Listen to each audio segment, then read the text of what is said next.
It's the year 198X. In a dimly lit cell, a single bulb casts an eerie glow above the prisoner's head. Chains bind his hands, turning his battered body as he bears the painful aftermath of relentless torture. Even his feet are tightly bound, rendering him powerless. A persistent fly, feasting on his blood, crawls across his face.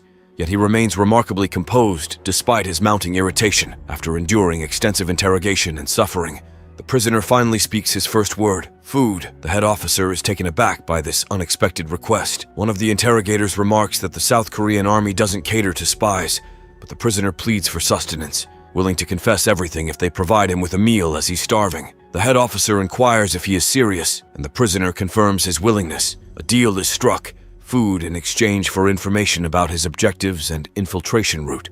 The prisoner explains that he joined the army in pursuit of survival, but his current predicament threatens to leave him starving to death. The head officer instructs a subordinate to fetch food from the kitchen. The subordinate hesitates, but is met with the head officer's anger, prompting him to comply. The head officer emphasizes the urgency of extracting information, warning that their superiors will claim credit if they fail. The prisoner is released from his restraints and served a meal. With his hands still chained, he uses the spoon to taste the soup, remarking that it lacks flavor. He proceeds to pick up a pair of chopsticks, noting that military food consistently falls short in taste. A subordinate insists that taste is irrelevant.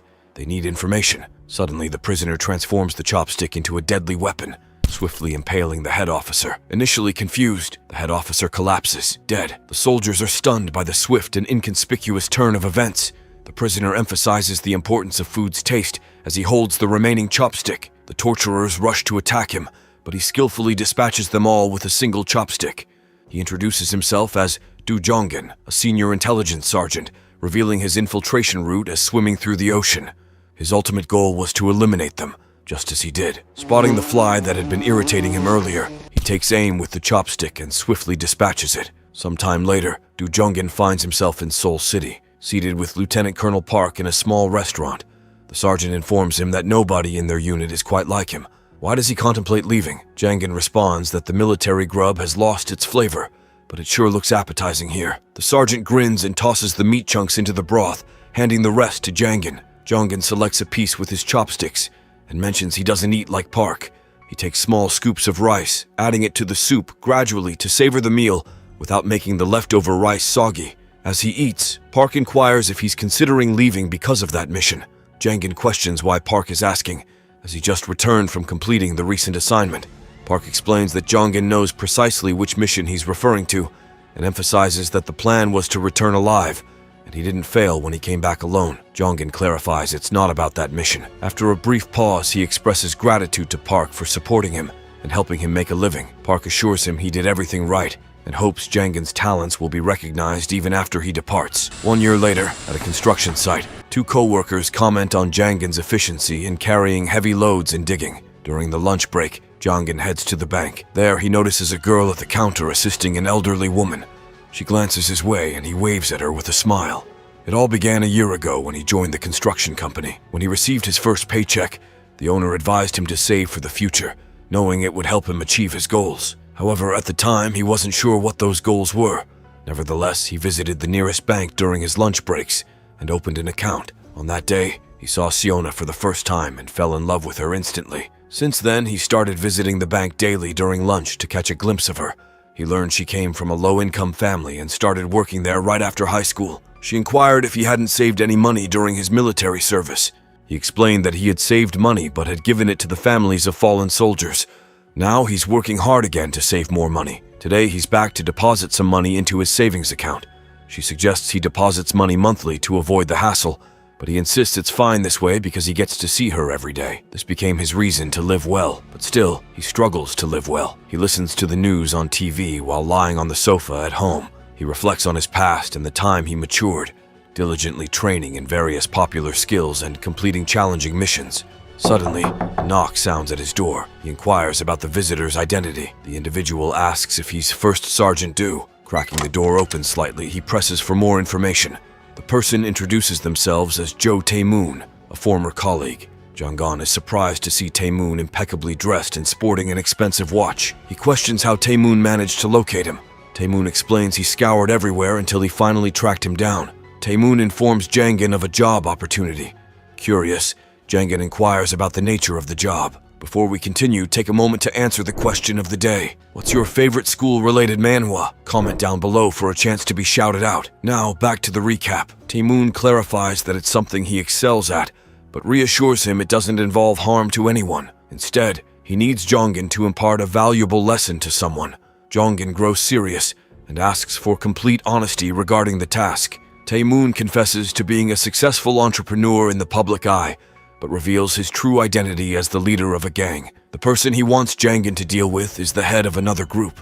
Jangin firmly states that he left his military career to avoid such activities. Tae-moon questions Jonggon's decision and asks if he left the army to live a life like this, doing construction work in such a place. Jonggon advises him to be cautious with his words. Tae-moon entices him with a tempting offer of 50 million won, suggesting it could help him secure a better home or start a business for a brighter future. Jangin considers that he wouldn't be able to save that much, even after 10 years of construction work. Tae-moon hands him his business card and encourages him to visit if he changes his mind. Before departing, he remarks on the peculiarity of someone like Jangin, avoiding the very work he excels at. Jongin places the card on the side table. As he lies on the floor, he contemplates his presence here and decides to persist a little longer, to see if he truly can't resist returning to his skill. Lost in thought, he eventually falls asleep. The following day at the construction site, numerous stacks of cement bags await him. His boss instructs him to move all the bags where they're needed. Jongin questions the whereabouts of his fellow workers. The boss explains that he only called him because he'd seen him handle heavy loads the other day and believed he could manage this task alone. Jangin gazes at his boss's cheerful expression, wondering if he's serious. Meanwhile, Shiona and her co-worker enjoy tea while standing outside the bank. She gazes up at the sky and wonders how he will manage today. Her co-worker inquires why she's pondering this. Her face always brightens up at lunchtime. Shiona asks what she's referring to. Her co-worker explains that she's kind to Jangin. It appears she's interested in him. Shiona suggests he'll save money during lunch break. If this were a shop, he'd be a regular customer, so she should treat him well. Her co-worker agrees, saying Jangin might be more attractive and wealthy. This remark makes Shiona uneasy. She smiles and mentions he might not be handsome, but has a strong physique. Her co-worker responds that he works at a construction site, lifting bricks and heavy loads all day. Shiona says her father worked at a construction site, but never had a body like his. She leans in and thinks she should mind her own business and stay out of hers. She warns her that she knows about her affair with that condescending manager.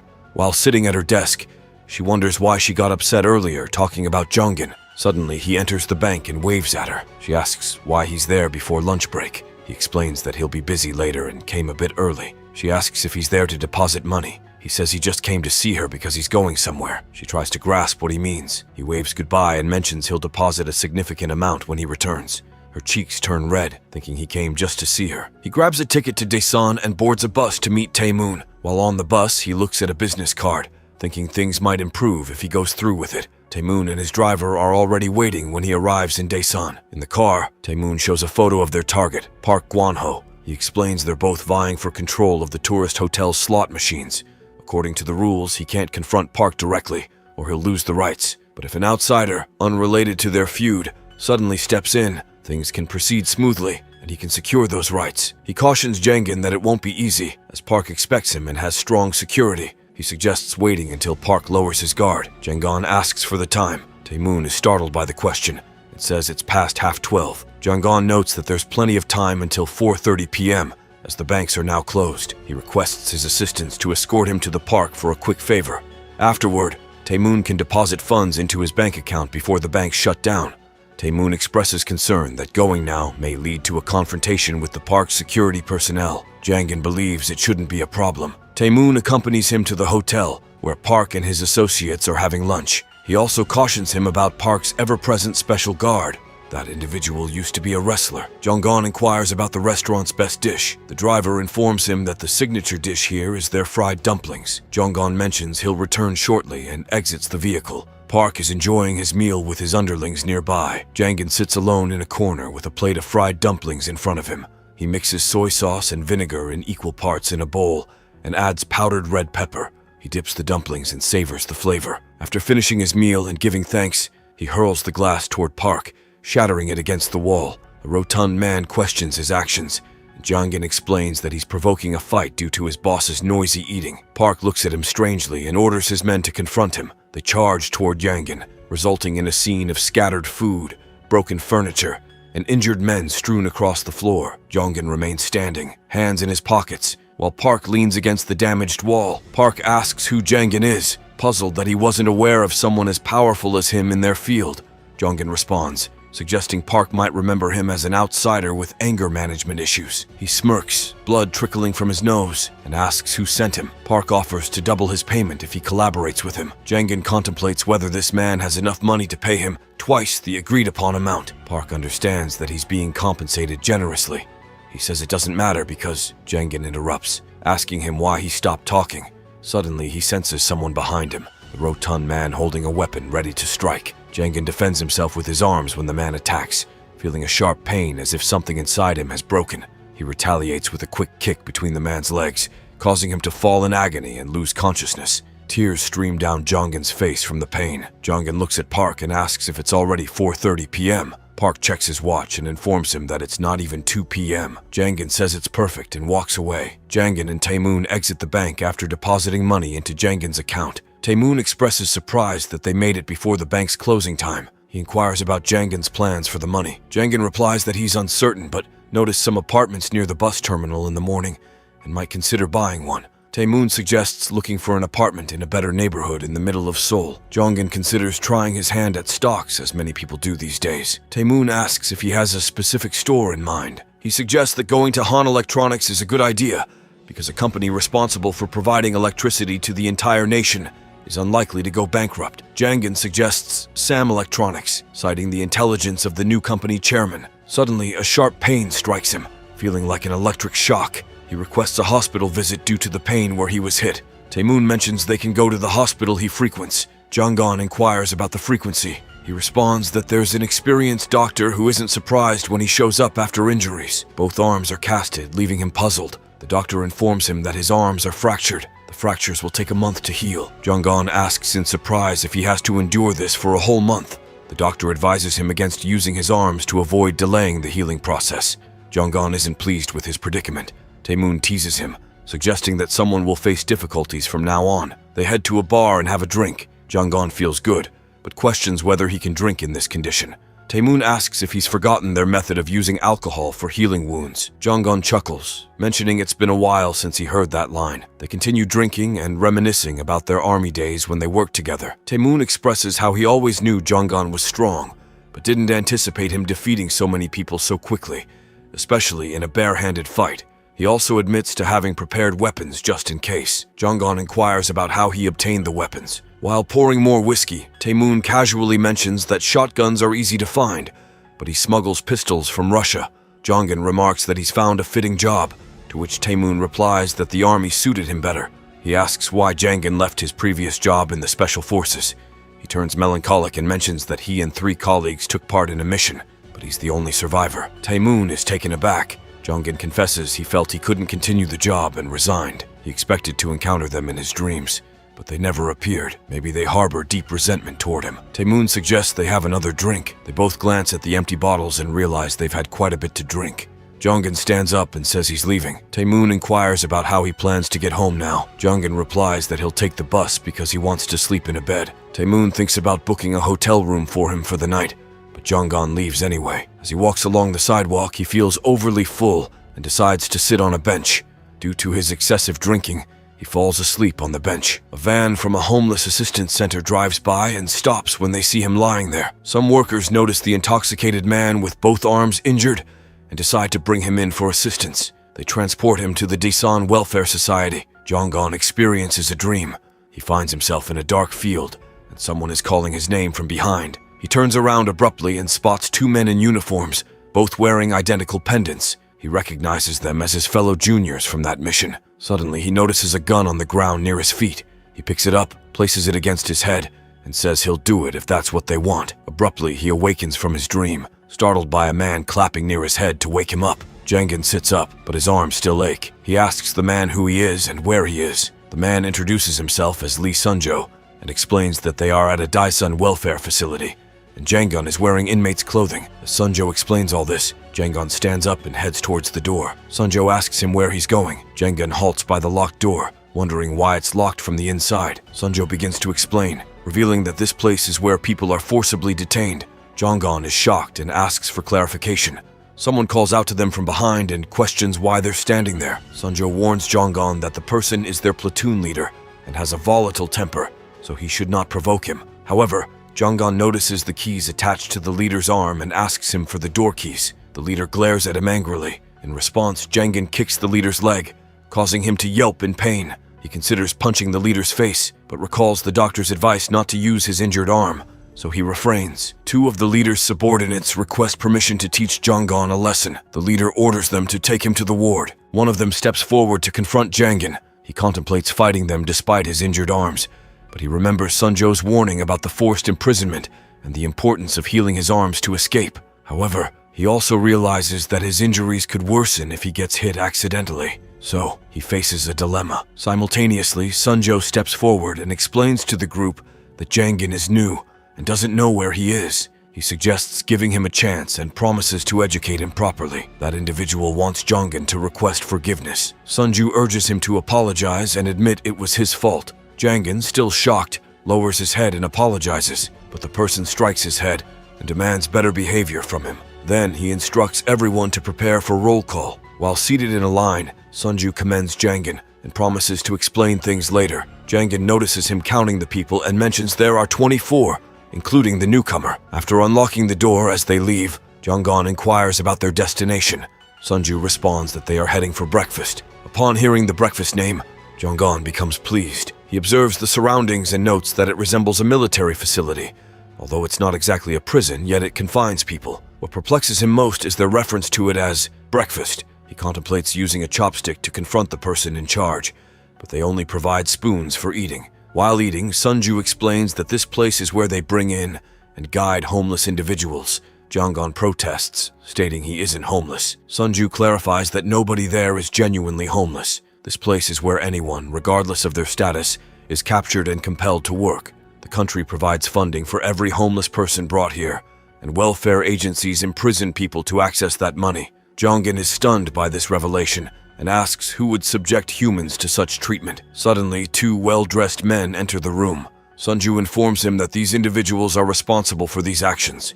The director's sons. The bespectacled one is Park Gwang, the vice president, while the taller one is Park Yeom, the general manager. Jonggon suspects they are conducting an inspection. Gwang inquires about the injuries on Jonggon's arms. Sunju identifies Jonggon as the new inmate who arrived the previous night. Gwang questions whether Jonggon can survive on welfare in this manner, to which Sunju assures that he will take good care of him and teach him everything. Gwang appreciates Sunju's efforts and suggests that he aims to be an honor student. Gwang implies that he will remember Sunju's name for future opportunities. Jonggon now grasps Sunju's true motives for being so kind to him. Gwang asks Jonggon about the food's taste, to which he honestly responds that the food is terrible.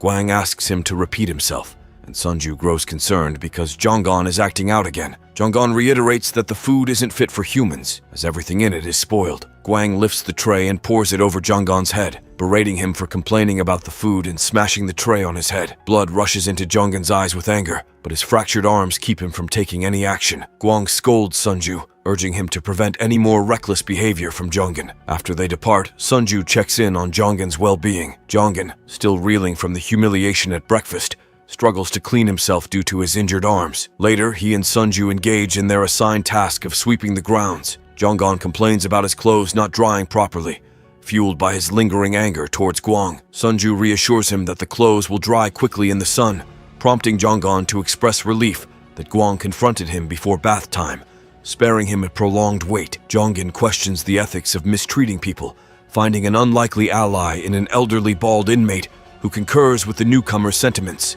Intriguingly, the old man's manner of speech is peculiar. Sunju addresses him as Your Excellency and inquires about his presence. Confused, Jonggon wonders if the man believes himself to be the president. Another man approaches, referring to the old man as His Excellence and questioning why he is outside. Jonggon seeks an explanation for these unusual references and the presidential demeanor. Sunju clarifies that the man is not impersonating the president but genuinely believes he is the president, his mind scarred by experiences from the Vietnam War. The bald head serves as a haunting reminder of the president, causing him distress. Jonggon sympathizes with the man's unfortunate plight and inquires about Sunju's knowledge. Sunju reveals that the older adult's friend who shared these insights also suffered and eventually succumbed to illness. Jonggon is shocked, questioning if the friend passed away within the facility. Sunju grimly acknowledges that many meet their end here, whether due to injuries, illness, or abuse from staff or the platoon leader. He mentions the platoon leader's earlier threat to send Jangin to the ward,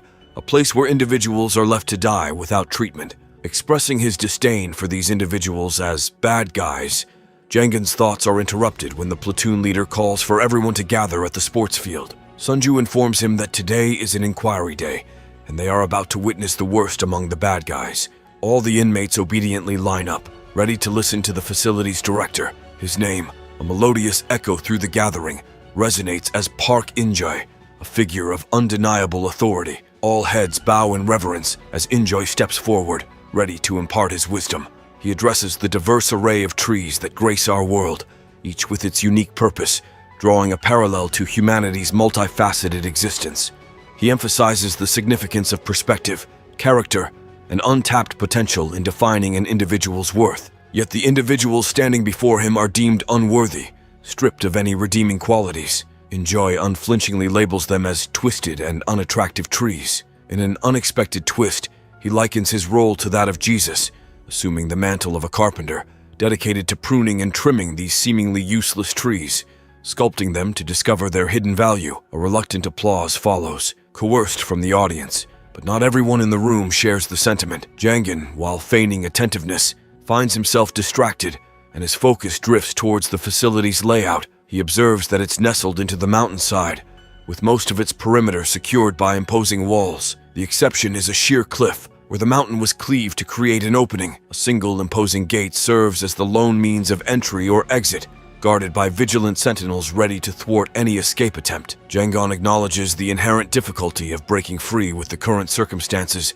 and weaponry at their disposal. As Injai concludes his address, he embraces his sons and expresses gratitude for their dedication to this establishment. The stage is then taken by Guang, who eagerly unveils the identity of the distinguished inmate selected as the honor student, igniting excitement and hope among the residents. Sunju, in particular, holds aspirations of being the chosen one, prompting Jonggon to inquire about the honor student's significance. He learns that this coveted title signifies the person chosen to be released from the welfare facility. Amidst a hushed crowd, Guang reveals that Kwok Du-yong has been chosen as the fortunate soul this time. Du-yong steps forward to express his heartfelt appreciation, overjoyed at the prospect of returning home. He is subsequently escorted to the staff office, where queries about his departure date linger in his mind. Guang assures him that a final health check by the doctor is a necessary formality before departure. Shortly thereafter, the doctor conducts a thorough examination, pronouncing Du-yong fit for life beyond these walls, administering an injection billed as a vital nutrient for his continued well-being. In a peculiar twist, Du-yong succumbs to unconsciousness, prompting two attendants to transfer him outside at Guang's behest. The suggestion arises to strip him of his newcomer's attire, a practical measure to save costs. The doctor, however, finds this proposal astonishing, admonishing the focus on thriftiness in such dire circumstances. Guang, with an air of authority, counters that he's not one to squander his resources like the doctor, who gambled away his wealth and now toils under Guang's command. The doctor receives a stern warning to know his place if he desires self-preservation. Meanwhile, Du-yong awakens in an operating theater room, disoriented about his surroundings. The doctor reassures him that they are conducting an examination and urges him not to be afraid. Du-yong, however, reacts with a punch to the doctor's face and makes a daring escape. The commotion attracts the attention of the general manager, who administers his own brand of punishment, forcibly escorting Du-yong to the operating theater and sealing the door. Meanwhile, Tae-moon and his informant sit discreetly in the corner of a dimly lit restaurant, engaged in secretive deliberations. In the dimly lit room, a mysterious figure leaned in closer to Tae-moon, bearing news that would send ripples through their underworld organization. Guan-ho and his loyal henchmen, the backbone of their operation, were currently confined to hospital beds, rendering their criminal empire temporarily paralyzed. The informant whispered this unsettling revelation to Tae-moon, who couldn't help but let out a nervous chuckle, placing his half-finished bowl of food on the table. "Looks like Congressman Choi's office decided to grant us an unexpected gift," Tae-moon remarked with a sly grin, his laughter growing louder as he contemplated the sudden turn of events. But there was something unsettling about this swift turn of fortune. The informant leaned in even closer, his voice hushed as he shared a disconcerting detail. Taemoon, somehow Choi's office seems to know everything already. They've made their decision within a single day. Taemoon, never one to underestimate his political adversaries, nodded in agreement. Choi is indeed a clever old fox. His wit and rapid decision-making have earned him a seat in the parliament. The informant, now emboldened by the news, proposed a celebratory gesture. Perhaps, if you don't mind, you could be the one to cut the ribbon and mark the grand opening of the slot machine business, he suggested. As they savored their fried dumplings, Taemoon's mind drifted to a different place and time. He remembered a moment when Jongin, a trusted associate, had inquired about the specialty of the restaurant they were dining in. Taemoon smiled, acknowledging the thought, and spoke warmly. These fried dumplings are truly exceptional. However, concern crept into his thoughts as he wondered whether Jongin had returned home safely, especially considering his recent arm injury.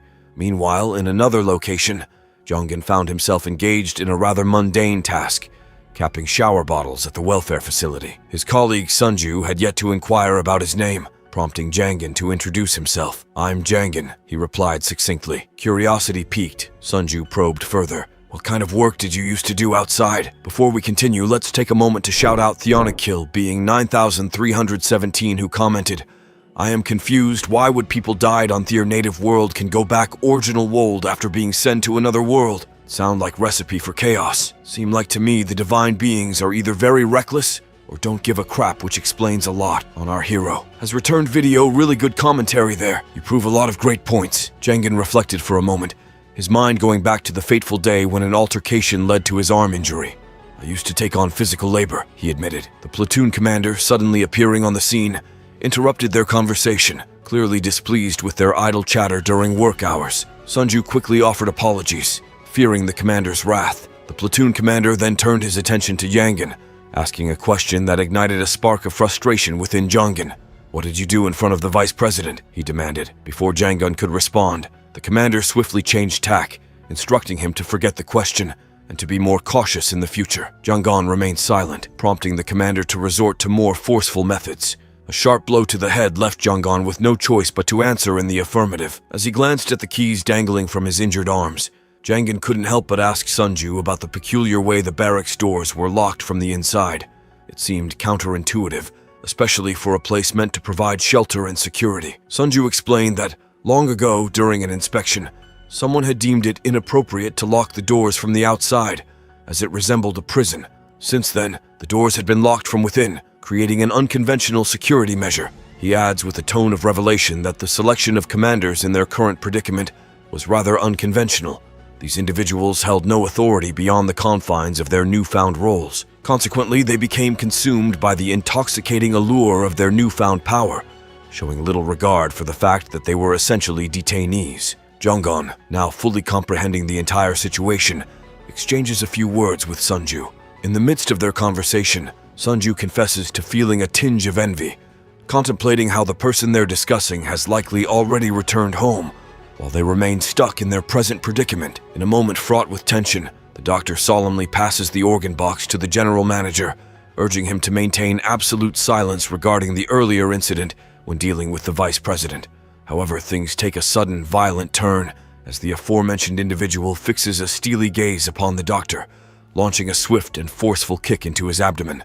With a stern tone, he instructs the doctor to summon the vice president and implores him to acknowledge his own errors and engage in introspection. Before departing, he nonchalantly tosses an envelope filled with money onto the ground in front of the doctor, leaving him in a daze. All feelings of pain and guilt momentarily evaporate as the doctor's eyes fixate on the envelope, his thoughts drifting toward the successful gambling venture he may partake in later. With the box now in the possession of the smugglers, they compensate the general manager with a generous sum. He promptly returns to his father, handing over the entirety of the earned money. Injae, his father, applauds his efforts and advises him to rest, understanding the likely difficulties involved in transporting the box. Afterward, the general manager secures the newfound wealth in a wallet brimming with cash, carefully locking it away. As the night falls, everyone settles down, preparing to rise early the following morning. As Jongin arranges his sleeping area, he reflects on the 4 days he has spent in this environment.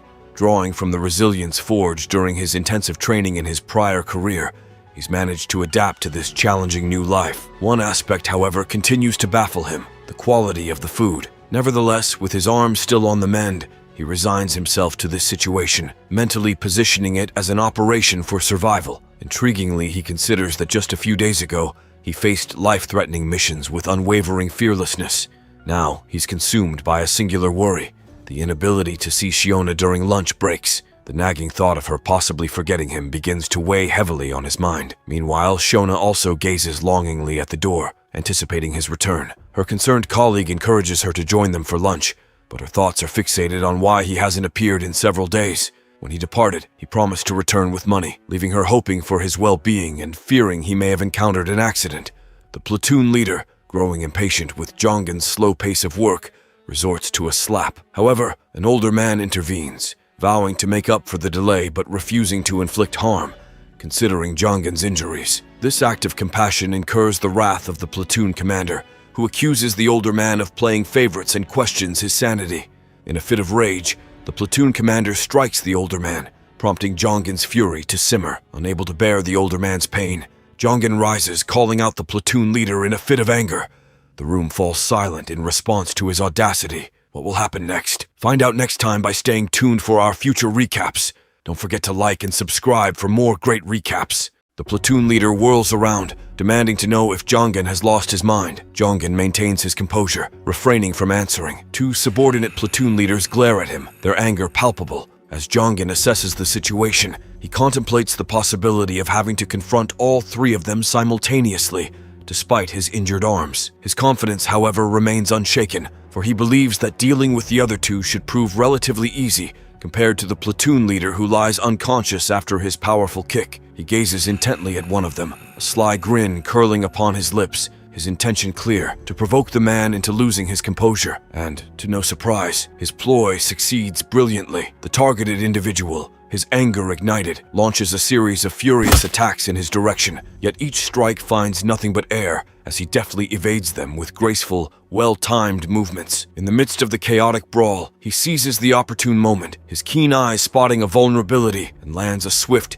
calculated kick to the back of his opponent's knee. Pain etches across the man's face as he grimaces, temporarily immobilized. Not missing a beat, our protagonist, Jongen, follows up with a powerful upper kick aimed squarely at his adversary's chin, causing him to tumble to the ground. Defeated, a single decisive kick is all it takes to dispatch the remaining combatant, who crumples to the floor. The onlooking inmates are left utterly dumbfounded, their collective astonishment evident as they witness a solitary figure overpowering three opponents simultaneously. In the aftermath of his triumphant display of physical prowess, Jongen begins to regain his composure. A lingering sense of concern settles in as he contemplates the potential repercussions of his actions. His anxiety escalates when he envisions an employee stumbling upon the chaotic scene. Suddenly, Sunju, one of the fellow inmates, enthusiastically starts cheering his name, and a contagious wave of support ripples through the crowd as others join in. Jongen attempts to hush the enthusiastic spectators, but they prove resolute in their exuberance,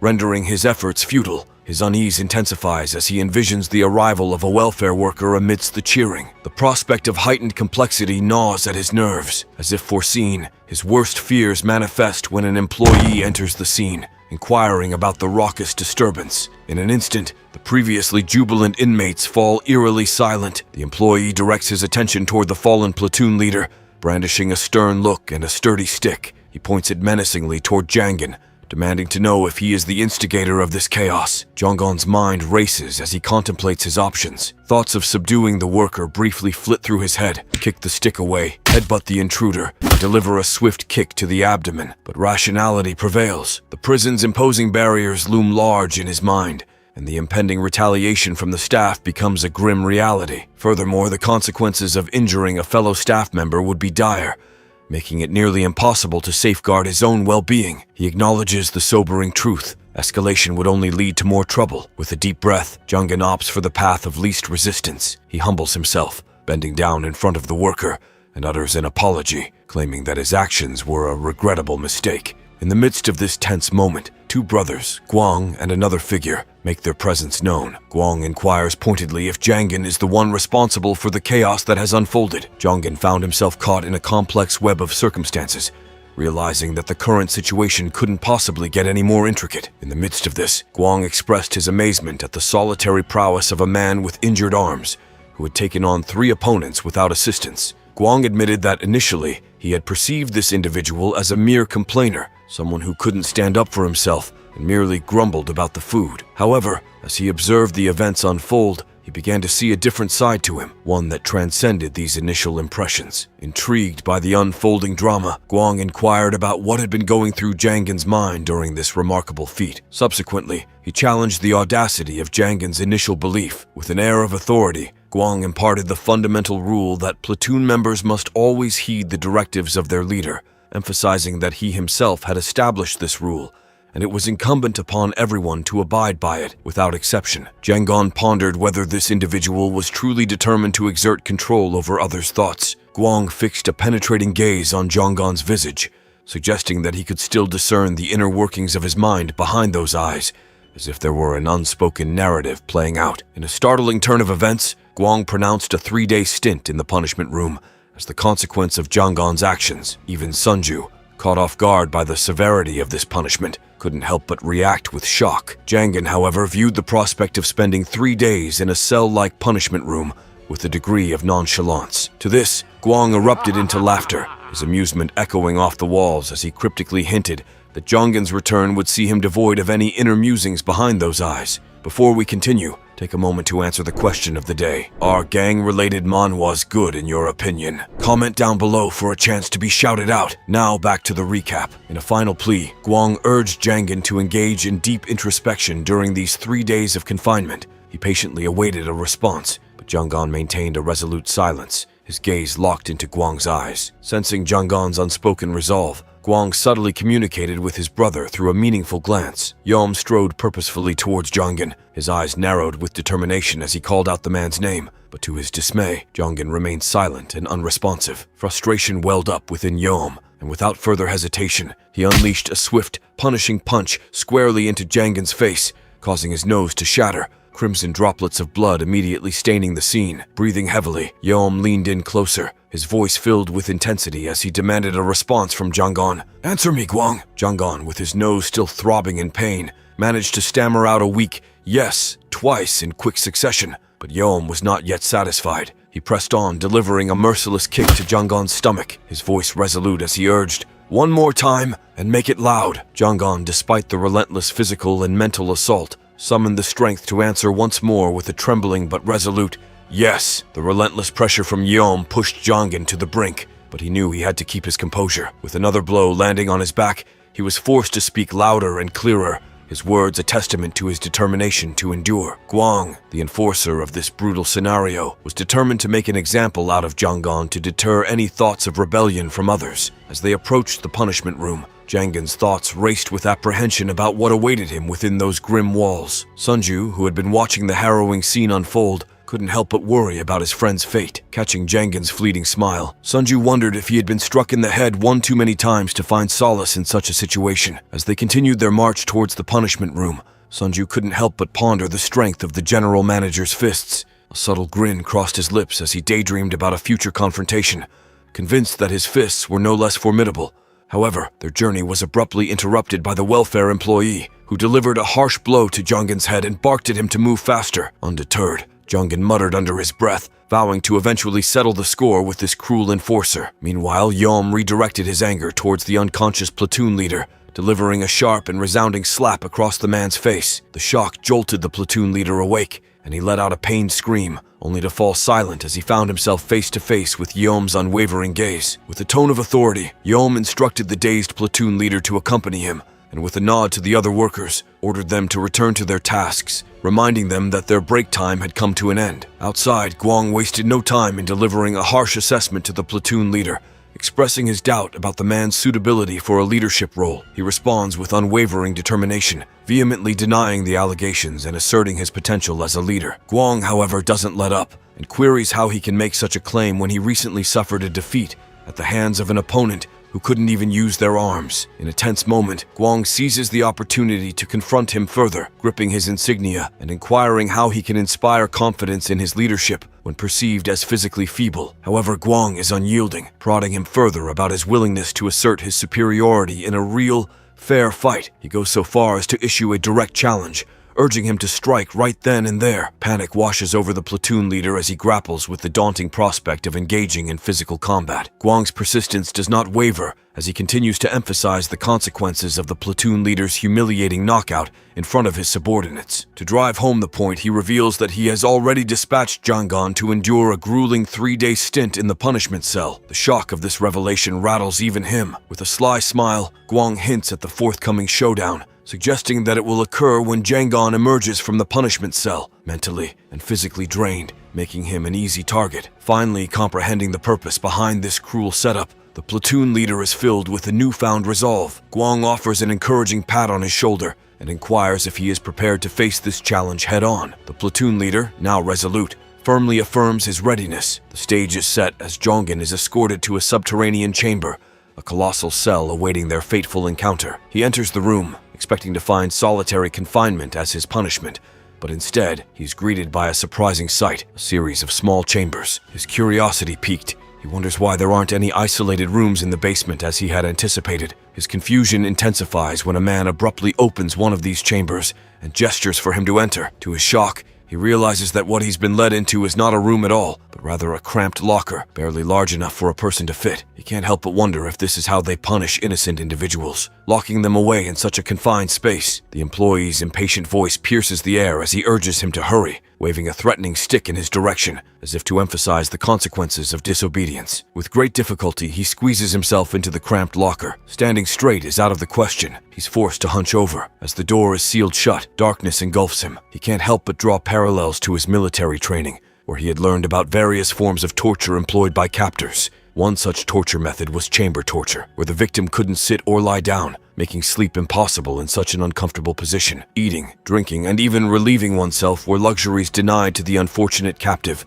who had to endure this torment for extended periods. He ponders the use of such cruelty on ordinary people, perplexed by how it could be justified. Yet, his immediate concern is the daunting prospect of spending 3 long days in this unbearable confinement. This night marks his first in this dreadful torture chamber, but it's his 5th night in this welfare center overall. The 6th day begins as sunlight gradually seeps through, casting its beauty outside. Unbeknownst to him, a full day has passed since he was locked in that punishing cell. Completely cut off from the outside world, he has lost all sense of time and events occurring beyond his prison. He wonders if a day has already slipped away, his exhaustion making it impossible to differentiate between brief moments of rest and wakefulness. Above all else, a gnawing hunger consumes him. His tongue incessantly utters a single word: food. On the opposing side of the scenario, within the confines of the 3rd platoon hall, a distressing scene unfolds as Sunju finds himself at the mercy of the platoon leader's aggression. The atmosphere in the room is charged with fear and trepidation, as everyone present witnesses Sunju's torment. His cries of agony pierce the air, revealing the unfamiliarity of such brutality to him. The platoon leader, his voice thundering with anger, accuses Sunju of aligning himself with Jangan while he was unconscious. He cruelly taunts Sunju, asking him how he enjoys the repercussions of his alliance. Sunju, desperately attempting to utter a response, is silenced by a sharp kick to his leg from the platoon leader. Amidst this harrowing scene, Your Excellency intervenes, attempting to shame the others who had been involved in the rebellious scheme. However, a veil of feigned ignorance shrouds the faces of those present as they distance themselves from any knowledge of the unfolding events. The platoon leader's aggression escalates as he grabs Sunju by the hair, vowing to demonstrate the consequences faced by those who dare defy their leader. With brutal force, he strikes Sunju's face with his knee, hurling him to the unforgiving floor. The relentless onslaught continues as the platoon leader pummels Sunju with his foot. In the midst of this savage display, Your Excellency steps forward, appealing for an end to this brutality and questioning the platoon leader's motives. In response, the platoon leader directs his anger towards Your Excellency, delivering a kick that sends him tumbling onto Sunju. The platoon leader and his 2 loyal underlings persistently assault Sunju and Your Excellency, labeling them as traitors. They continue their relentless barrage, their kicks a symbol of their contempt. Meanwhile, in a completely different setting, Injai is engaged in a covert operation within the director's office, discreetly packing stacks of money into shoeboxes.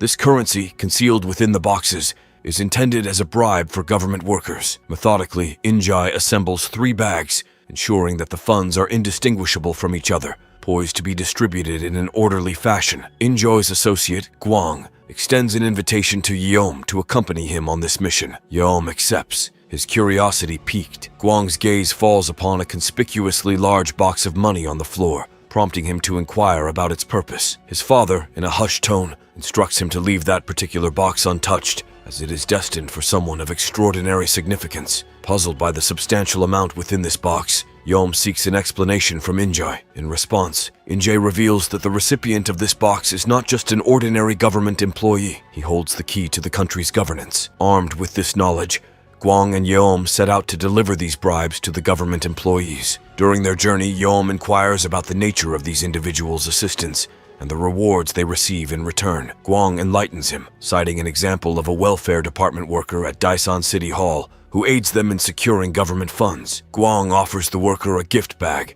to which the worker expresses a desire to do more for their cause. Guang reassures him that his continued hard work is all that is required. Next, Guang embarks on a journey to the vibrant seaside of the city, where he has a rendezvous with the esteemed chief of the Daesan police station. As their meeting unfolds, the chief's discerning eye falls upon a shoebox, prompting him to remark appreciatively about the elegant and substantial nature of the footwear. In a gesture of deference, Guang nods his head respectfully and extols the virtues of the station's manager, who tirelessly crisscrosses the nation to serve its citizens.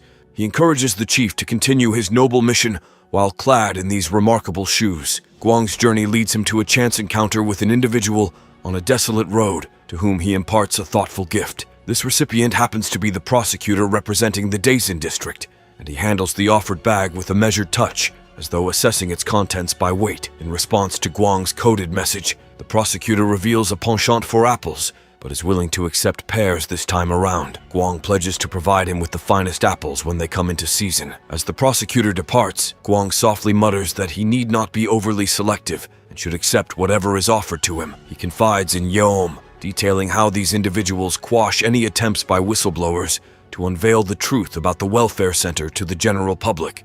Guang then extends a sum of money to Yeom, eliciting surprise from his companion. Yeom inquires if this money is a portion of the bribe funds, to which Guang responds by questioning how one can effectively bribe someone without offering something in return for their troubles. He reveals that he himself had discreetly accepted bribes in the past without arousing suspicion. This is why he has brought Yeom into this fold, emphasizing the importance of brothers sharing life's blessings. Grateful for Guang's support, Yeom expresses his heartfelt thanks. Subsequently, as they sit together in their car, Guang suggests a well-deserved treat for their commendable efforts. They make their way to a local restaurant and indulge in a delectable feast of cooked meat. Guang, a resourceful individual, crafted a humble yet delectable morsel by delicately placing a tender piece of meat alongside fragrant herbs onto a lattice leaf. With a sense of camaraderie, he extended his hands, offering this homemade creation to Yeom. He observed Yeom savor each bite with satisfaction and complimented his impeccable eating manners. These shared culinary moments were cherished by both of them.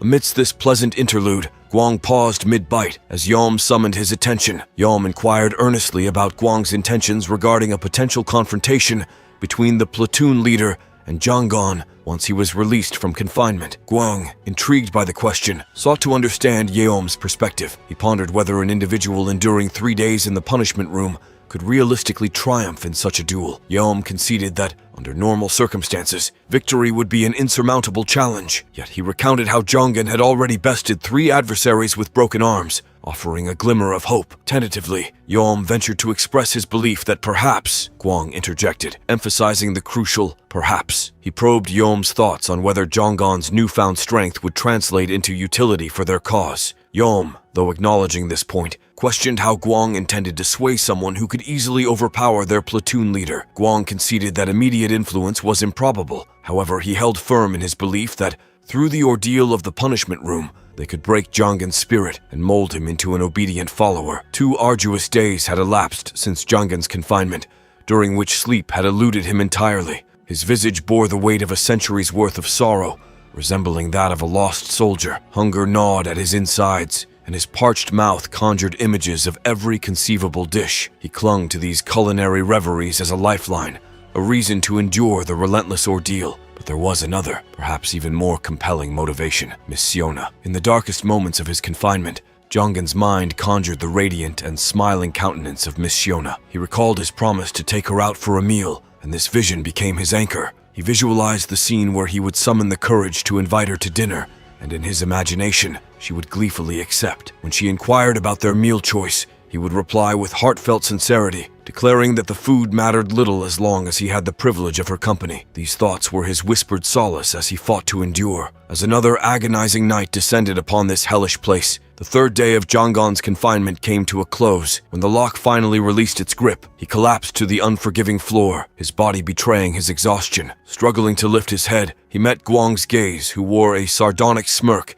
deeming Jonggon's defeated countenance a sight to savor. Guang, the stern overseer, issues a commanding order for the others to relocate Jonggon from his current spot. Jonggon, lying weak and drained on the cold, unforgiving floor, is utterly incapable of movement due to his severe energy depletion. Over by the prison bars, Sunju and his distinguished companions stand watchfully. They swiftly approach Jonggon, extending their helping hands to assist him in getting back on his unsteady feet. Sunju, his gaze filled with concern, remarks upon Jonggon's visibly deteriorating condition. He urges that they expedite his transfer elsewhere for his own well-being. Together, they support Jonggon as he struggles to walk, trailing behind Guang as they navigate the desolate surroundings. Jonggon, casting a weary glance at Sunju's face, inquires about his well-being and the cause of the evident marks on his visage. Sunju proceeds to recount the unfortunate events of that day, explaining how he had suffered a thrashing from the platoon leader for taking his side. Furthermore, His Excellency had also faced retribution for daring to speak up in Sunju's defense. Despite the hardships endured, Sunju musters a faint smile when Jonggon looks his way, evoking a sense of sympathy from his fellow inmate.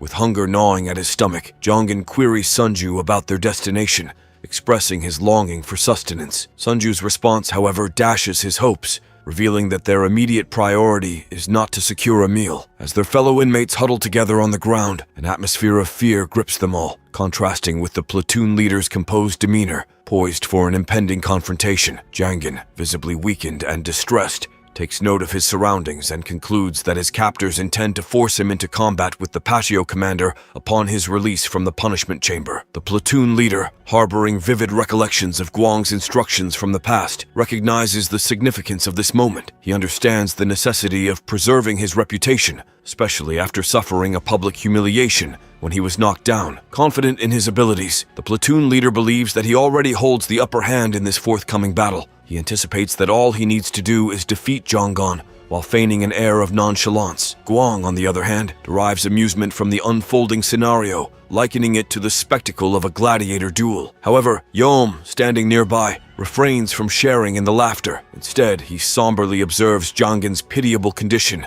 and remarks that, despite any pretense of a duel, the circumstances make it appear more like an execution. Nevertheless, he acknowledges the morbid curiosity that accompanies the impending spectacle. Guang, with an air of authority, issues the long-awaited command for the commencement of the impending battle. Both combatants find themselves thrust into the limelight, standing face to face, their fates hanging in the balance. The referee, a poised and impartial figure in the center, implores them to initiate the showdown upon his signal. Jonggon, in the heat of the moment, contemplates the allure of a brief respite. His gaze drifts towards his platoon leader, who exchanges a meaningful glance with their comrades, conveying an unspoken message. Finally, the moment arrives as the referee brandishes the green flag, granting the signal for the epic confrontation to begin. In a calculated show of bravado, the platoon leader unleashes a thunderous, intimidating scream aimed squarely at Jonggon. Yet, amid the raucous cheers and charged atmosphere, Jonggon's mind drifts back to a clandestine meeting with his confidants the day before. In a hushed conversation,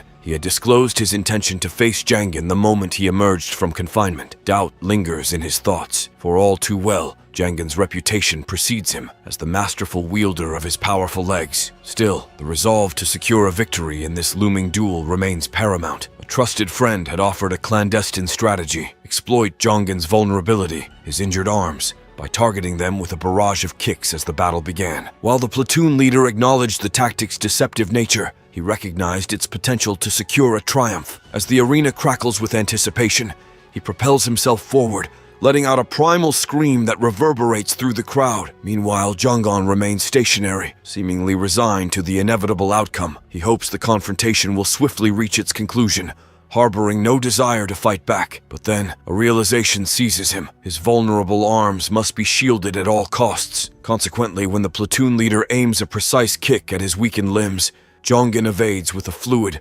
backward bend. The platoon leader's astonishment is palpable, his expectations shattered. In a swift, retaliatory twist, Jangin whirls around and launches a fierce back kick, landing it squarely in his opponent's abdomen. Agonizing screams rend the air, and the platoon leader's visage contorts in sheer pain, his face flushing crimson. Onlooker Yeom watches in amazement, left to ponder whether Jongin might possess an undisclosed mastery of martial arts. Guang, momentarily forgetting himself, allows his jaw to hang agape as a chuckle, which had threatened to surface earlier, promptly dissipates. Streams of water gush from the platoon leader's eyes and mouth, a manifestation of both physical anguish and bewildering disbelief. The platoon leader's mind races with perplexing thoughts. Did Jangin truly emerge from the punitive confines just prior to this encounter? How could he wield such astonishing strength and agility? The enigma of Jongin's true abilities deepens with each passing moment. Jongin's gaze fixates upon the bruised countenances of Sunju and His Excellency, who had endured a merciless thrashing merely for expressing their support on that fateful day. The sight of their battered faces fuels an ever-mounting anger within him, kindling the ember of revenge in his heart. His eyes then turn towards the platoon leader, a man who seems to possess a premonition of the impending ordeal. With an unyielding determination, Jangin unleashes a forceful kick squarely to the platoon leader's visage, shattering his nose and initiating a profuse flow of crimson. The single devastating blow sends the platoon leader tumbling to the ground, leaving onlookers in stunned silence. Not a single eyelid dares to flutter, and the expressions etched upon every face bear witness to the profound shock that has enveloped them. Unbridled fury still coursing through his veins, Jangin relentlessly pummels his fallen adversary with successive kicks to the face. The platoon leader's comrades, once filled with terror, now gaze in horror at the gruesome spectacle unfolding before them. Amidst the chaos, Sunju's enthusiasm reignites, and he resumes his spirited cheers, while His Excellency, his faith unwavering, voices his enduring support. Meanwhile, the platoon leader appears to teeter on the brink of consciousness, foam oozing from his battered features. Drawing closer to Guang, Jianggan inquires if his insatiable thirst for satisfaction has been quenched. In response, Guang, with a wry grin,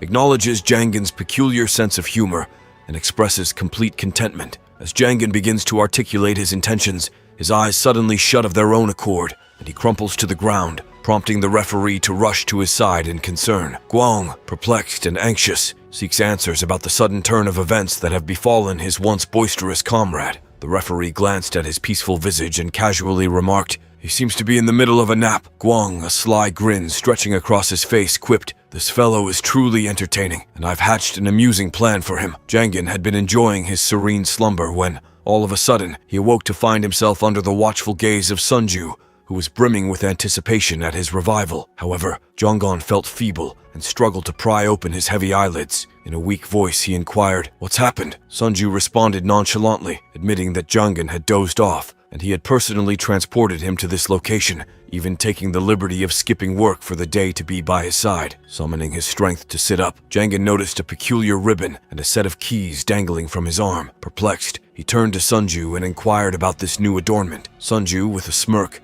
divulged that, in Jonggin's slumber, he had been anointed as the leader of the 3rd platoon by the vice president. Jonggin's eyes darted skeptically towards Sunju, prompting him to ask if this was an elaborate jest. Meanwhile, Guang and Yeom were nestled in the confines of their office. Yeom appeared somewhat troubled, his thoughts evidently preoccupied by a pressing matter. Guang, ever the gracious host, prepared tea, meticulously adding a precise 2 spoons each of tea, sugar, and milk to his cup. As he handed the steaming beverage to Yeom, he cautioned, "Watch out, it's piping hot." Before we continue, let's take a moment to shout out Dimitra Mohammed 174, who commented, "Make more best selection," on our Absorbing Monsters video. Thanks for commenting. Taking a sip, Yeom broached the topic that weighed on his mind. He queried, "What was your rationale behind appointing Jangin as the platoon leader?" Guang, unperturbed by the question, retorted with a question of his own, asking if Yeom found fault in the tea's flavor. Yeom clarified that he was referring to Jonggin's sudden promotion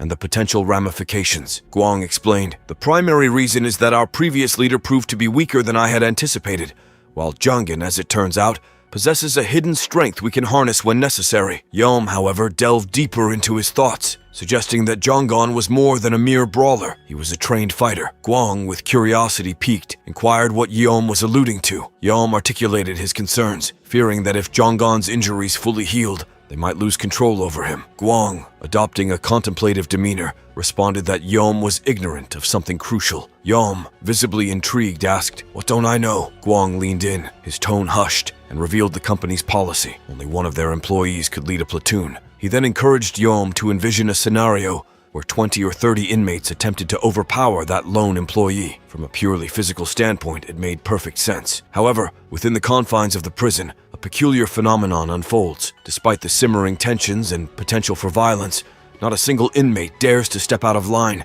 and attack any of the prison employees. The question that perplexes many is why they hesitate to do so, especially when they possess the physical capability. Yaom, an observant inmate, believes there are two plausible explanations. Firstly, he posits that it's a case of inmates watching out for one another, a survival tactic in this harsh environment. They've learned that turning on their own kind only weakens their collective strength. Secondly, Yom suggests that the fear of immediate retaliation plays a significant role. The inmates reckon that if they make a move, other employees can swiftly provide backup, leading to dire consequences. Even if an inmate were to muster the courage to challenge the authority, they understand that their rebellion would likely be short-lived. The formidable barricades and walls that encircle the facility serve as an impassable barrier. Any transgressor would be met with a harsh beating and confinement in the dreaded punishment room. However, Gwen believes there's a deeper psychological reason behind the inmates' reluctance to rebel. He points to the overwhelming fear and the sense of helplessness that tightly grip them, effectively keeping them in check. Gwen illustrates this with an analogy drawn from Southeast Asia, where young elephants are conditioned to fear humans through cruel methods. Despite growing into immensely powerful creatures capable of lethal force,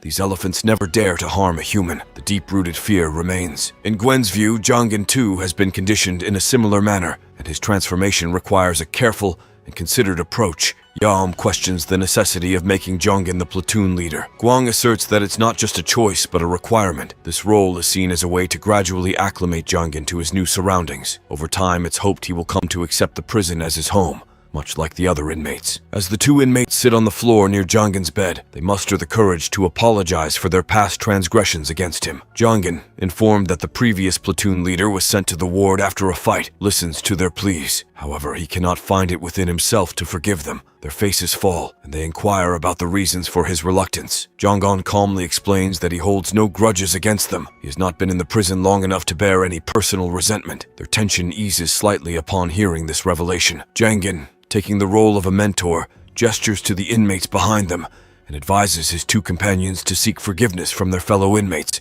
who appear eager for retribution. Jongan lets out a yawn and suggests they settle their issues among themselves. He's going back to sleep. Those two keep pleading for help, but he turns away and dozes off. After waking up, he wonders if lying down like that ever brought him such joy. Then he gazes at the keys and armband and questions why they handed him these items. He recalls that they were about to make an example out of him when he left the punishment room. They wanted to salvage some reputation for that platoon leader after his last defeat. But then, he spoiled their plan by taking down that guy. And perhaps they tossed him in the ward because he was no longer of use after losing to that guy twice. He says he can grasp their plan up to this point, but why make him the platoon leader? Do they believe giving him this role will make him power-hungry like that guy? And in doing so, they can manipulate him? He smirks and remarks how amusing this is. Who do they think he is? He claims they haven't encountered anyone more intelligent than themselves, possibly because their surroundings are foolish, or they're unaware that others aren't as self-centered as they are. He decides to comply with their wishes for now, as it seems like the best course of action. At the Dizan Hotel, it's the grand opening of the casino and dining lounge. All the decorations are in place. Ti-moon and Choi are prepared to cut the ribbon. The announcer signals the ribbon-cutting ceremony, starts the countdown, and they cut the ribbon. The media captures the entire event. Choi shakes hands with Ti-moon, congratulates him on this momentous day, and says it was worth the wait. Ti-moon respectfully acknowledges Senator Choi's words, but privately criticizes him, thinking that if Choi hadn't vacillated between him and Guanho, he wouldn't have had to wait so long. The senator's secretary reminds him of his next appointment, and he departs, promising to meet again soon to discuss what couldn't be accomplished today. Ti-moon reciprocates the good wishes for the senator's trip. His secretary informs him that the senator has left, and he can relax now. Ti-moon worries, knowing the senator will call him for another meeting, and he instructs his secretary to prepare another box of apples for him. Then he invites everyone to go out for a meal. When asked where to eat, he suggests the same place with delicious dumplings, and he tells them they can order anything they desire as he's treating them. His hidden agenda is to gather all the food for himself, but Taemoon is genuinely enjoying the moment today. His secretary pours him a drink and commends him on a job well done. What will happen next? Find out next time by staying tuned for our future recaps. Don't forget to like and subscribe for more great recaps.